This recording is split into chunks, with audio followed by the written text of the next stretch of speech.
Hello everyone, it's Tuesday, October the 20th. This is the video I wanted to get out to you, and I wanted to do more work on it, but I also was trying to get it out there because I wanted to be the first one to release this information. Meghan and Harry's Chateau of Riven Rock, the house where evil lives. My next video, and I had sent this out to everyone, would be very interesting, and I hope that you've subscribed. Excuse me, let me just pet my little dog. It has mystery and violence and intrigue and mental illness, murder for hire, theft, heiresses, aristocrats, criminality, and karma. Full disclaimer can be found down below in the description box. I hope you guys enjoy this, and I enjoyed researching it and learning about it for you all. Los Angeles Times says, did Meghan and Harry buy in Montecito? Sources point to the $14.65 million estate. Now, recently, we saw that on Gigster, it was available to rent for $700 an hour, but I think that was prior to it being sold, that it could be used as like a movie set. But I do believe that they own it, and I believe that it's put into the trust of their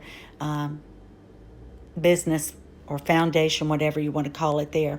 So let's move on. Harry and Meghan have quietly moved up to the coast, buying a home in Santa Barbara, which is Montecito, area sources told the Times. Prince Harry and former Meghan Markle purchased the home in the heart of Montecito, according to people familiar with the matter who weren't authorized to speak publicly. So this is a picture of the front of the house, and when you drive in, and it says tax records for the 7-acre property, which were previously listed for as much as $34 million. We now know that they were able to buy for $14. It says match limited liability companies previously created by the Duchess of Sussex, according to records obtained by the Times. And what was that, MDX or something? The seller was a limited liability company also, and it's tied to Russian investor Sergey Grisham. Records show Grishan is the former owner of another Montecito mansion that was the location or the likeness of a movie that by Richard De Niro called Scarface estate, and that was about a drug dealer. So he actually owns the house that was sold to Harry and Meghan, and he owns the Scarface estate. As a Russian ex-banker admitted to scams for the sake of U.S. citizenship. So he committed fraud, and he laundered money, and he scammed people out of their money, and he's been living here and has residency in the California area with the 2 homes and now the 1, but he still does not have citizenship. This is a picture of him on his private jet. A dollar billionaire and one of the most mysterious bankers in Russia is asking the U.S. president to give him citizenship to protect him from the Russian gangsters and authorities. At the same time, he tells how he robbed the banking system in Russia and participated in various scams. I did lots of research, and there's lots of information out there, but just trying to get it down so that it's not too much. I hope I was able to do that. The former co-owner of Rosverobank, Sergey Grisham, has been living for the last 10 years in the legendary place for Russian housewives in Santa Barbara, California, which is Montecito, where he has his own company. In Russia, he had a young wife, Anna Ferdoseva. I'm sorry if I'm mispronouncing that. Who, however, he recently threw in a pretrial detention center on suspicion of fraud. Grishan believes that she stole everything that he spent on her during the courtship period and now demands 80 million rubles from her. True, on Friday, the investigator allowed Anna this information from the wife to be released, but the criminal case is still in force. The U.S. Grishan really likes, but there is a small problem. He does not have citizenship, and he decides this question is very peculiar. At disposal, life of the banker's messages to the American authorities turned out to be full of praises and adulation. He asks for citizenship, and in exchange, he's telling interesting things about how he robbed the Russian banking system and dealt in scams. Of course, he doesn't have citizenship, and this is an ongoing case for him. Hello to all, he writes to Washington. My name is Sergey Grisham. I was the chairman of Roosevelt Bank, and I'm still involved in business in Russia. I also have a media content business in the United States. I'm going to tell you how one person, that is, I practically brought down the Russian banking system to a collapse in the 1990s, said the ex-owner of this Roosevelt Bank, Sergey Grisham, in his video message to the American authorities. Apparently, he wrote it down at the beginning of the autumn 2018 of the year aboard his personal Gulfstream aircraft, which you saw the picture of, the fuselage of which is decorated with the banker's coat of arms and with the letters SG. The cost of the liner is more than $30 million. According to Grisham, it was he and not swindlers from the Chechen, as it was considered to be at the beginning of the 90s, which invented a scheme with forged advices. Many people think the Chechens came up with a scheme with an advice. This is not true. I invented it. I stole a lot of Estonian and Russia. It was the largest fraud scheme because no one knew exactly how much money was stolen. I found the right people in the Central Bank of Russia, Federation, and in Estonian banks. On behalf of the Estonian banks, I made a duplicate payment ad, as if the original was lost. The amount in the advice was written the one that I wanted. She was completely fake and not backed up by anything, Sergey Grisham calmly says. In addition to recognizing participation in the scheme of an admission, Grisham, in another video message with Life got acquainted with, took upon himself the robbery of the Russian banking system. So he goes on to say how he's done it, and that he's, at the time it was a check system that was created for settlement between the companies. He says how it happens that it was a Moscow company that needs to transfer, say, like $2 million to St. Petersburg. It won't work that easily in one day, and with the help of checks it will work. They come to the bank and to ask for a check written for $2 million. Then this check that they sit in, according to the banker in his scheme, there's a nuance that was used to steal money. We come to the bank and ask, right, please write us a check for $2 million. Just use my pen, please. I love her so much. No question, the bank replies. Give us your pen. And he writes a check, says Grisham. According to him, this writing pen is special. It allows you to erase what is written, or does he simply mean using disappearing ink? This way you can make the first entry disappear. You now have an official, genuine bank document with a stamped signature and date. There is only the amount. The banker continues. All you need to do is enter any number that you want in the amount field. For example, $250 million, and you could come to any bank within the central bank, check, present it, and get money that you never owed before. Grisham said that this is one of the most secret schemes of fraud in the past Soviet space. I'm ready to tell all those who are interested in who and when turned up in such cases, to name all the names known to me. I tell it just for my own safety. I have now been hunted by Russian criminals and some representatives of the country's governing structures, and I did not deserve such an attitude. I hate being treated like this. Thank you for your attention. Have a nice day. Sergey Grisham finishes his video message. Now, guys, it's noted, and you can look through records, and it would be noted that he owned this house. Let's just say that some of these Russian criminals and gangs come to him and they want to try to get back at him or take him out. So what are they going to do if they show up and it's Harry and Meghan living there? Can you imagine? And even if they have a few safety or security guards, it's not going to be enough to take out Russian gangsters if they come in with guns ablazing But can you imagine living in a home that was owned by such a well-known criminal, and to have lived there for a number of years? I think he bought it in 2009, but we'll go on.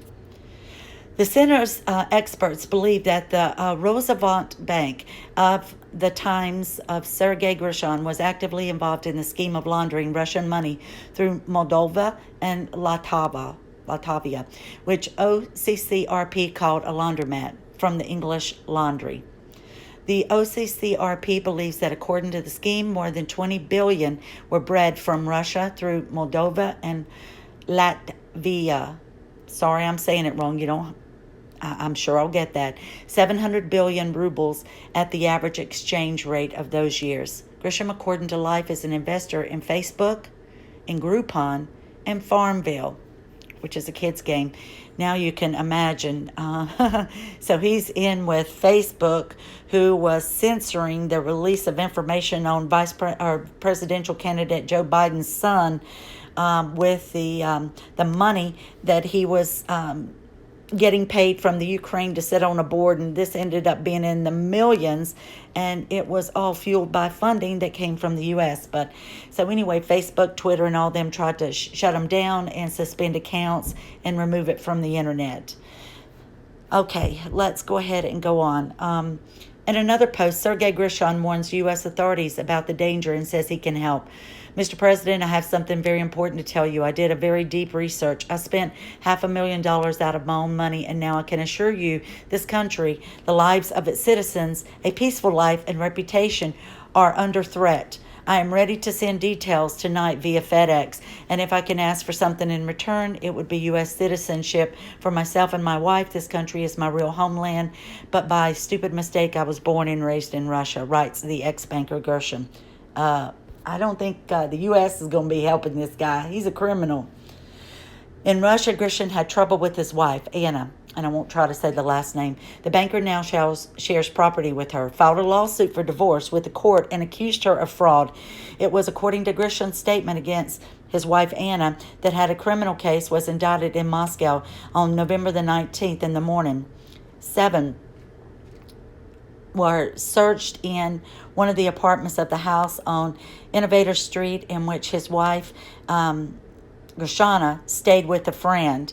It was noteworthy that investors from and I can't say it, this district in Moscow are involved in the case, although Grisham and his wife are registered in the Central Administrative District, and according to the rules, he should have sought the help of local security officials. Now, guys, he's got a wife, he's got mistresses, there's a lot going on here. According to Akaterina Dahina, I'm not even going to say it. Anyway, according to his wife's friend's lawyer, her client was arrested on charges of fraud committed by an organized group on a large scale. The punishment under the article provides up to 10 years in prison. The criminal case was instituted against the background of attempts by Grisham and this attorney to divorce.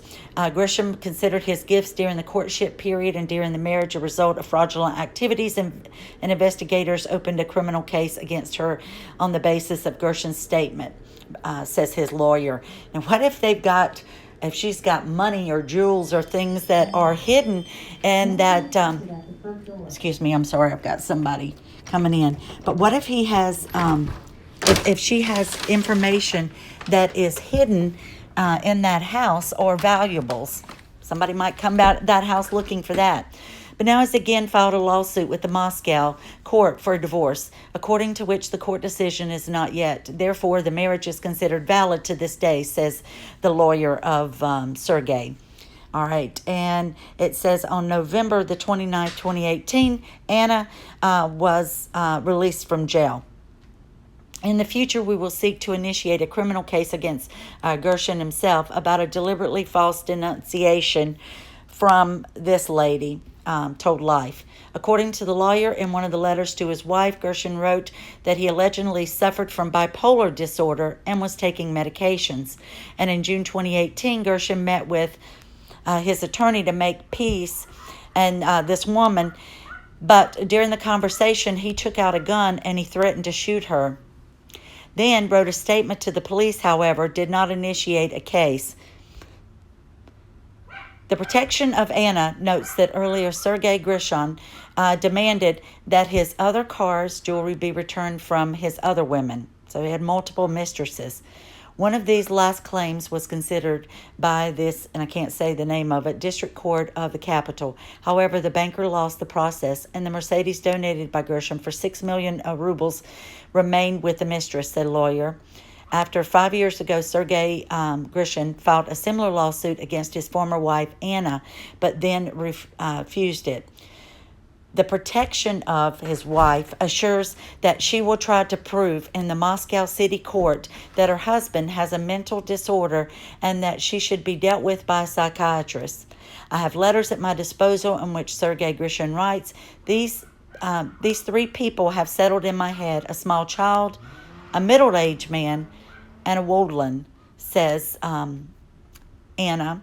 Let's see, or this woman. He also went after her friend. Grisham needs to be treated. According to his statements, people are put in jail by the police.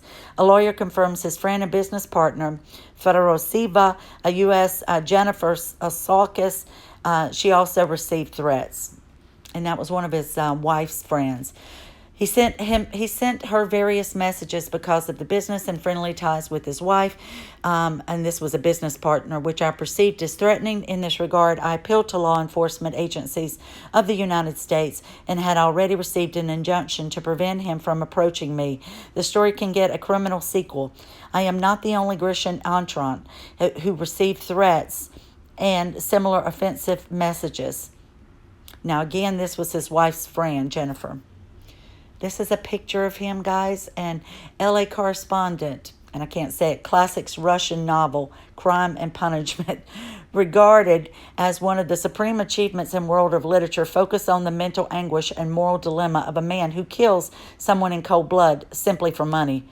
Well, that's this man.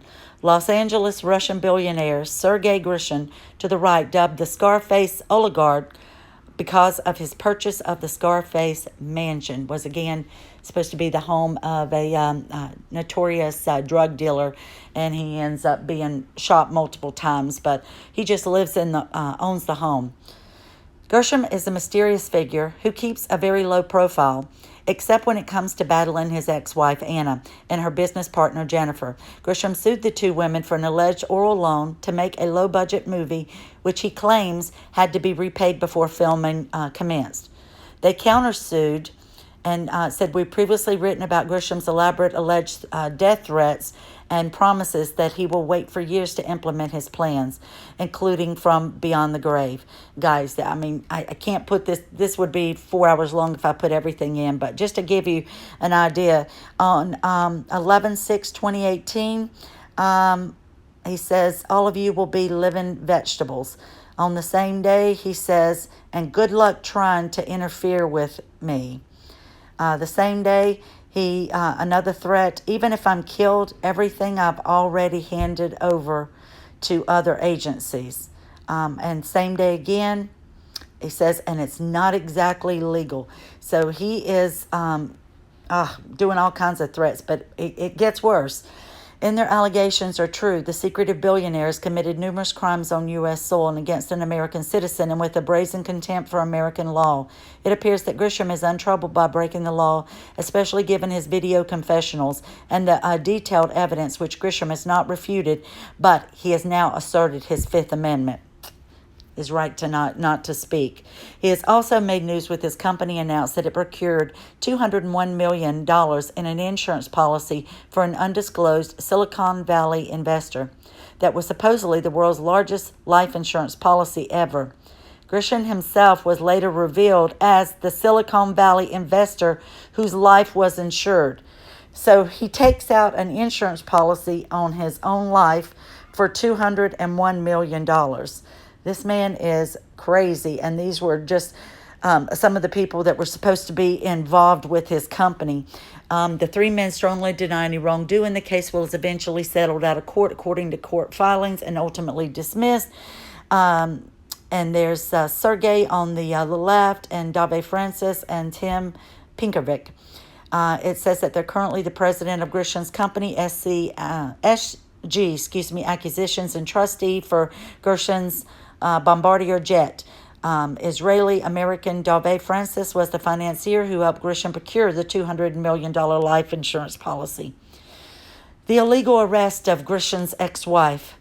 So his ex-wife was arrested and imprisoned before being released because of the public uproar in Russia that Grisham had resorted to the criminal courts to avoid alimony. He released all of this information on her, and from prison, so anyway, she was finally released from prison after 10 days, and the Russian authorities subsequently found that her arrest, which was precipitated by a complaint filed by Grisham himself, was illegal.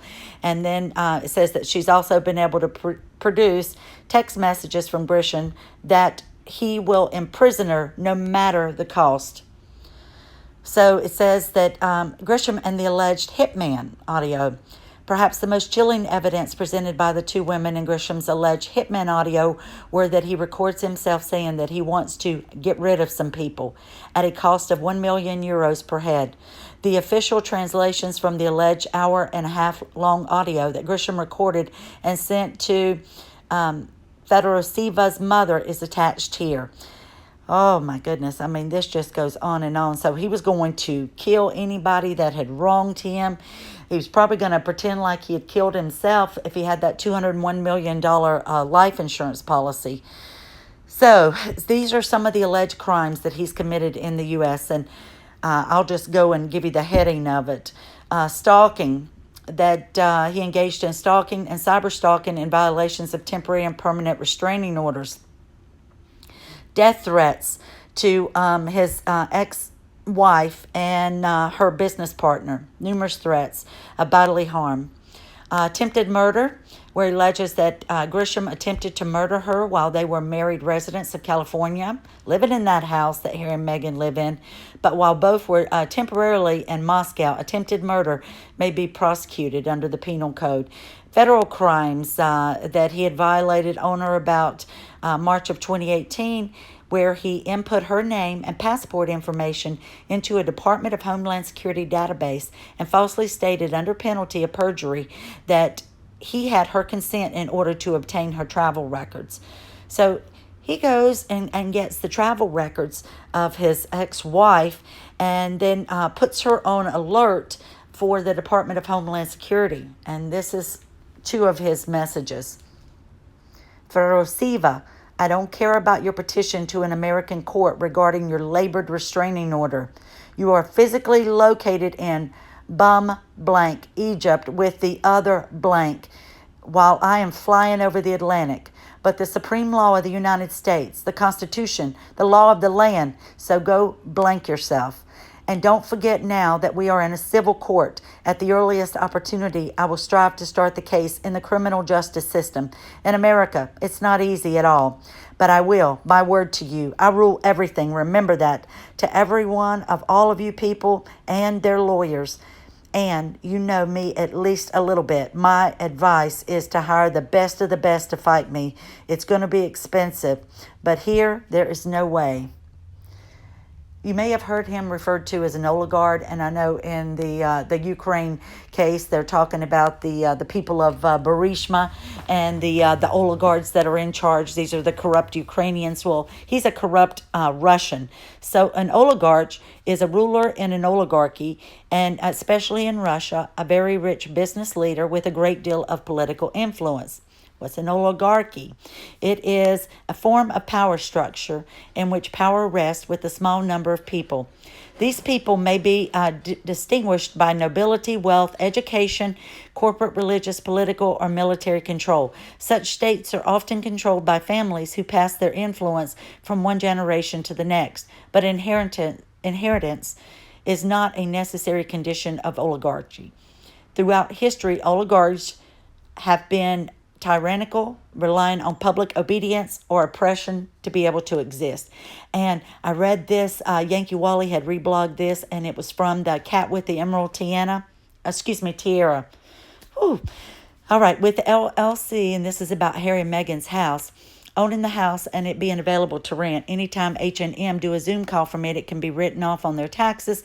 and either business expensive charitable donations. Basically, they are saying that they are renting the house from a business that they own, and so living there is a business expense. The house is occupied at a market rate of $700 an hour. So maybe that's why they're doing the rental thing. This is one of her theories. And it's a possibility because we know that the house is not in either one of their names, but it's in that new LLC corporation that Meghan had set up a while back. So I think when she went to Stanford University, when they were living in Vancouver, that these were some of the tax laws and different things that she was learning about. And so how they could set up their foundations and pay the least amount of taxes and pay the least amount of money to their charities. Anyway, it goes on to say, and again, thank you, Yankee Wally, and go give them both a follow over on Tumblr, The Cat with the Emerald Tiara.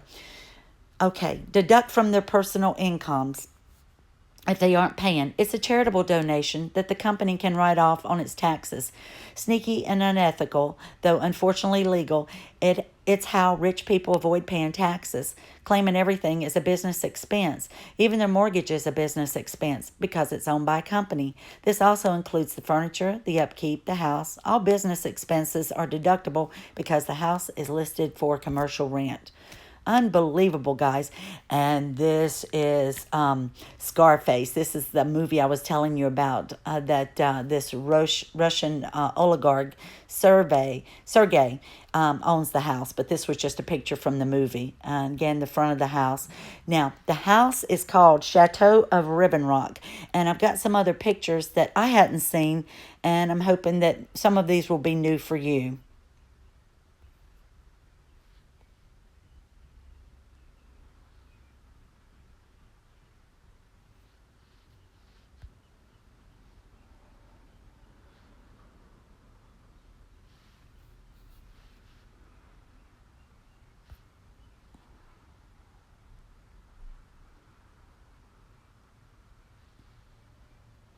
Nothing's wrong with the sound. I'm just letting you look.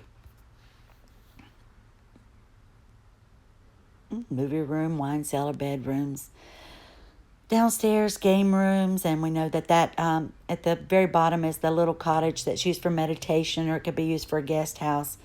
And there's a better picture of it.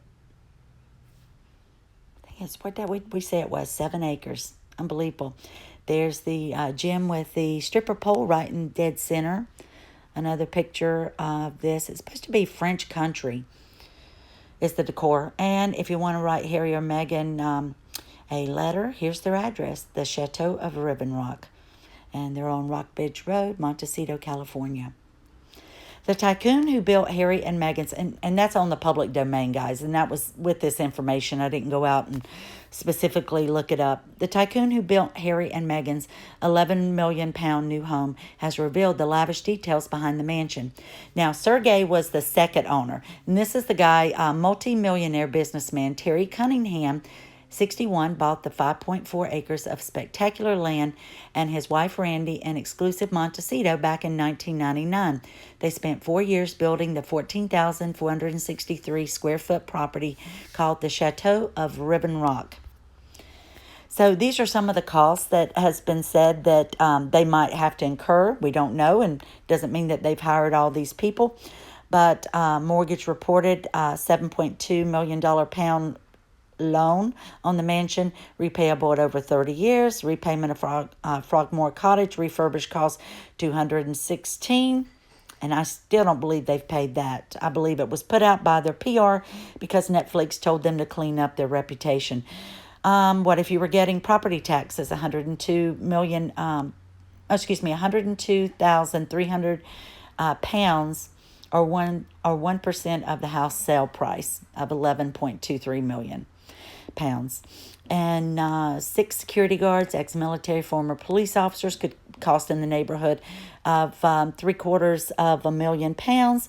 Security chief, £144,000. Monitoring and patrols, £24,000. Staff, a butler, £156,000. 4 housekeepers, £272,000. A chef, £91,000. A nanny, £78,000. A chauffeur, if they have one, £73,000. Chief of staff, £156,000. And I think that they had went back and the Sun had looked to see kind of what it would cost over in the UK. Personal assistants, £220,000. Ladies' maid if hired. Salary based on advice from Stephen Canlin, CEO of Private Staff Group, which supplies LA's rich set. So that's not even to mention all the others. So this is, quite expensive. 2 full-time groundskeepers could be £156,000. Garden pool upkeep, £45,000. Pest control, £4,000. Electricity, £23,000. Water rates, £12,000. Gas, £21,000. And those figures don't include other expenditures that the royal couple might incur as a personal trainers, business managers, or health insurance. Well, they're going to write it off on taxes as business expenses. Sun goes on to say, he said, we sure as hell didn't think about it, the mudslides, when we were building, but certainly it's something that I would be thinking about now. That's Mr. Cunningham, the original property owner, and then he sold to Sergey, and then Sergey sold to Harry and Meghan, or their foundation. Mr. Cunningham sold the property in 2009 when the family wanted to downsize, selling it to Russian billionaire Sergey Grisham, 54, who was nicknamed the Scarface oligarch. Mr. Grisham recently denied claims that he's threatened to kill his ex-wife, Anna. No, they've got proof of it. So, the Telegraph says Harry and Meghan buy a home at Santa Barbara Estate that was subject to, and this is something else, guys, a 1998 novel called Riven Rock. Now, this is a made-up story, so it is a fiction, but I thought it quite odd that all of this karma and all these, just bad things surround the house that they live in. The couple's home is on land once owned by the McCormick family, whose mentally ill youngest son was watched through binoculars by his wife. Again, that's made up. That's the book, the novel. The intriguing tale of trailblazing women's rights activists who married the youngest son and heir to a vast family fortune may be of great interest to the Duke and Duchess of Sussex. This is a copy of the book, and it was a national bestseller, and it's Riven Rock, and that's the name of their house, the Chateau of Riven Rock. So it goes on to say about Riven Rock that Boyle, the author, 7th novel, transforms characters straight out of history into rich mythical figures whose tortured love story is as heartbreaking as it is hilarious. It is the dawn of the 20th century when the beautiful budding feminist Catherine Dexter falls in love with Stanley McCormick, son of a millionaire inventor. I wonder if that's the McCormick family that also does the bottled herbs. But anyway, the two wed, but before the marriage is consummated, Stanley experiences a nervous breakdown, and he is diagnosed as a schizophrenic sex maniac. Then it says, loaded up for the rest of his life at Riven Rock, the family's Californian mansion, Stanley is treated by a series of confidant doctors and examined to cure him. But his true salvation lies with Catherine, who throughout her career as a scientist and suffragette continues a patient vigil from beyond the walls of Riven Rock and never losing hope that one day Stanley will be healed. Blending social history with some of the most deliciously stark humor ever written, Bull employs his hallmark virtuoso prose to tell the story of America's age of innocence and of a love affair that is as extraordinary as unforgettable. Okay, so let's see. But yeah, can you believe that? That's a crazy plot to a story about a character that lives in that house that suffers a nervous breakdown, diagnosed as a schizophrenic sex maniac. How ironic is that you got someone that, two people that we know are not quite right in the mental health department, and feel like that, Meghan could be a psychopath with a narcissistic personality disorder, and that Harry, and she could border on bipolar, and that Harry could be going along with it, but it looks like he suffers from Stockholm syndrome, but we know he has clinical depression, and recently had heard that he went back on medication.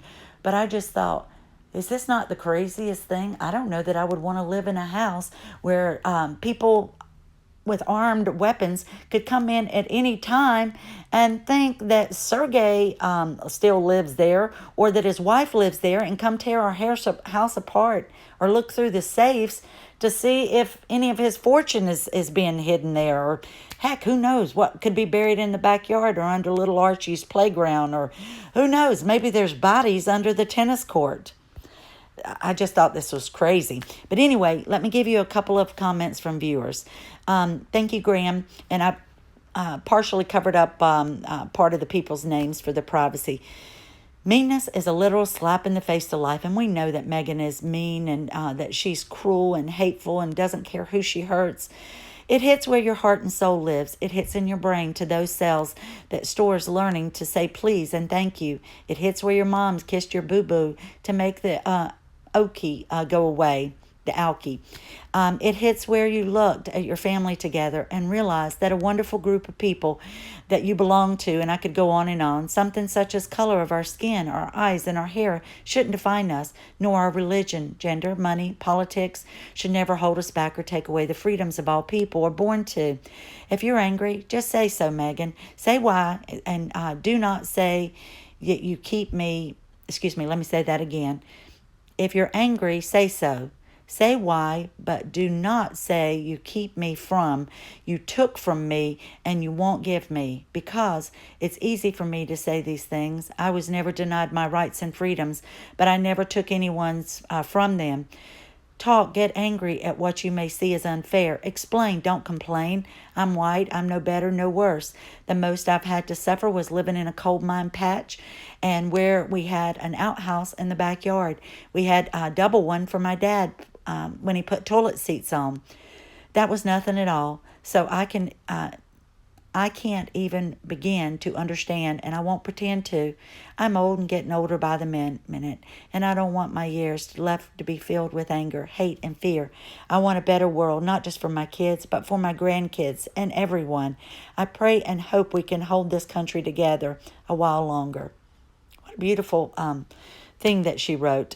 And then another viewer, and I'll just say never, they are both incredibly destructive individuals as it is. Together, yikes, they will be inevitably cause a lot of damage to those who are unfortunate enough to come in contact with them, but ultimately they will destroy themselves along the way.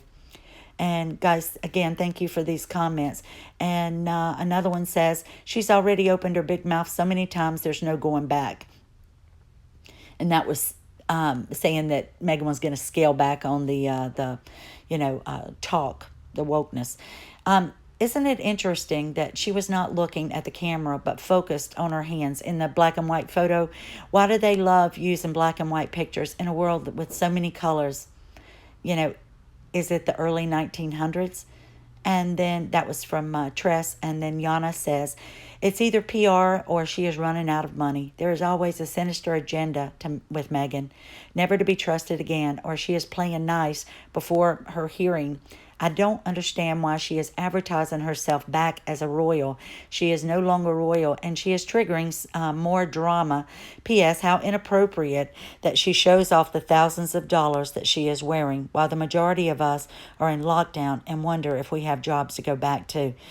Meghan and Harry, if you ever read this, or for any other elitists out there, realize that, some humility and what people are going through, and that people are concerned with having jobs or being able to pay a mortgage or just being able to put food on the table or, having to make car payments, being able to go buy their medicine, prescriptions, go to doctor's appointments.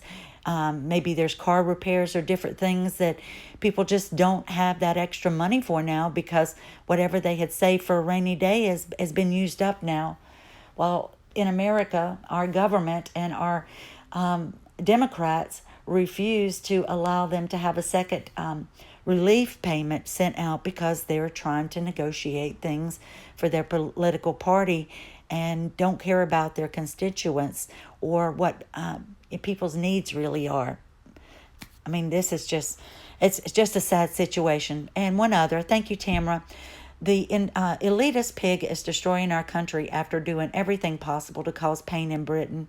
If you're an American, you may call or write to your senator or congressman or drop a comment to www.whitehouse.gov/contact. Our government should be more proactive in stopping these two Marxists from taking over our country. Thank you all for watching. I appreciate it, and I hope I did a good enough job for everyone. Again, there was just so much stuff, and I've been working on this for days, that I wanted to get it out there. It was something that I had not seen or heard, and I thought it might be interesting to you all. So would you want to live in the Chateau of Riven Rock, where Harry and Meghan lives? And I do think they live there. And but I don't think I want to live there. I think bad karma is all around them. And I just think living in a place that is almost cursed with having such an evil person living there, and then such a horrific book written about the house itself, would kind of scare me. I don't know. I think I'd be having some people come in and bless the house, every corner of it, and while they're at it, maybe bless her and get the voodoo black magic witchcraft off of Harry, because something's going on there. But thank you all, and I'll see you soon. Let me know in the comments if you like this, and I hope everyone's doing well. Take care, and lots of love from me to you. And if you liked it, please subscribe. It would help me out a lot. Thanks, everyone.